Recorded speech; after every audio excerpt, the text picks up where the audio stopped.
بھی ہے. بس جو ہی گھر میں داخل ہوا, گھر والوں نے کہا گجب ہو گیا, اچھا پلا ہوا بکرا تھا پر پیر ٹوٹ گیا. کہا کیوں ٹوٹ گیا؟ کہا اوپر سے گرا اور پیر ٹوٹ گیا. کہا یہ تو باپ جی نے میرے کو کہا ہی تھا. تو کہا اور کیا ہوا ہے؟ کہا اور بات یہ ہوگی کہ جو ہے چھپڑی روٹیوں والی نیچے رہ گئی تھی, کتا آیا کچھ روٹیاں بھی لے گیا. انداز لگاؤ, یہ باتیں اس لیے بتا رہا ہوں کہ تاریخ ناگور میں یہ باتیں ہیں, تاریخ ناگور ہمیں یہ بتاتی ہے. لیکن ہمیں فرصت کہاں کہ ہم بزرگوں کے احوال پڑھیں, ہم اللہ والوں کی باتوں کو پڑھیں. دیکھو یہ وہ اللہ والے تھے کہ جن کو بیٹے وہاں تھے اور نظر جہاں پر دکھائی دے رہی تھی یہ پاور رب کا دیا ہوا تھا.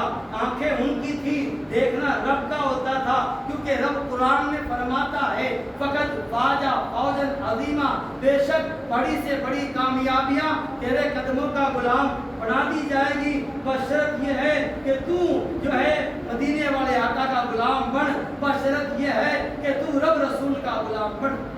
ہم وہی تو نہیں بنتے, وہی ہمارے میں کمی ہے.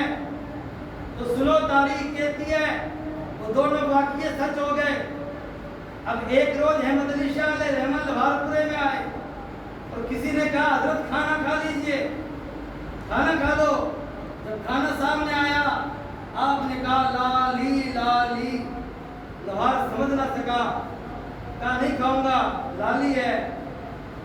لاہور سمجھ نہ سکا, کہا میں نہیں کھاؤں گا لالی ہے. کہا حضرت بتاؤ ذرا کیا بات ہوئی, مرچا تیز لگ رہی ہے, مرچا لال زیادہ ہے. کہا نہیں رے لالی ہے, میں نہیں کھاؤں گا. کہا حضرت میں سمجھا نہیں. کہا جس عورت نے بنایا وہ ناپاک ہے, میں اس کے ہاتھ کا کھانا ابھی نہیں کھا سکتا.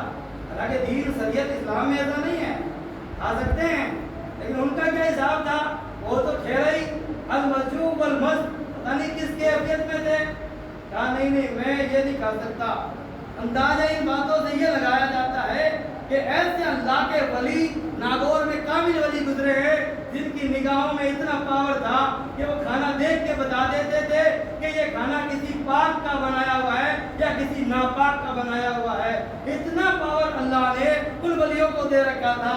تو آج ہم اور آپ اسی ناگور کی دھرتی میں رہتے ہیں تو ہمیں بھی سوچنا اور سمجھنا چاہیے کہ آج ان کے درباروں پر, آج ان کے مزاروں پر جو آج حالات سنی کر رہے ہیں نا, تو دیکھنے کے لائق بھی نہیں. دین کے چشمے کو لگا کر دیکھے تو دیکھنے کے لائق بھی نہیں, کیونکہ دین جو کہہ رہا ہے, اسلام جو کہہ رہا ہے کہ بے پردگی حرام ہے, تو بتاؤ کوئی مولوی جائز کر دے گا؟ کسی مولوی کے کہنے سے جائز ہو جائے گی؟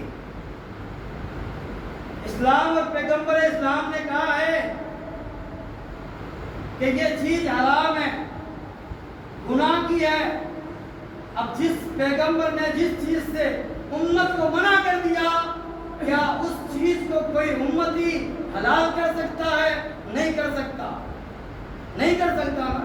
جواب تو یہی ہے, نہیں کر سکتا. تو پیغمبر اسلام نے ہی کہا ہے کہ عورتوں کو حکم ہے کہ وہ اپنی آوازوں کو نیچا رکھیں, اپنی حیا کی حفاظت کریں.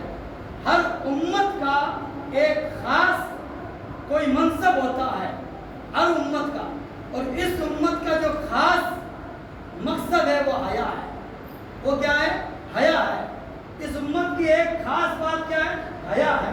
اور اللہ کے رسول فرماتے ہیں حیا جن گھروں میں رہتی ہے وہ گھر آباد رہتے ہیں, اور بے حیائی جن گھروں میں آتی ہے وہ گھر تباہ ہو جاتے ہیں.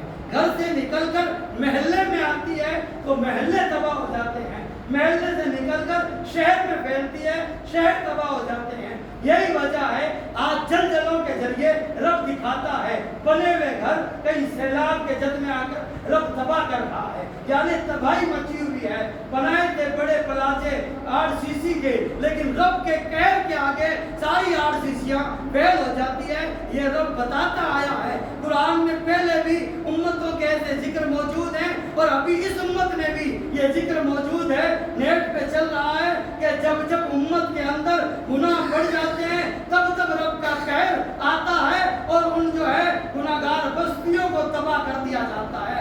آج دیکھ لو لاکھوں لاکھ گھروں کی بستیاں کل تک جہاں آباد تھی آج آج برباد ہو چکی ہے، آج ان کا نام و نشان نہیں ہے، آج وہاں کوئی ڈاکومنٹس کے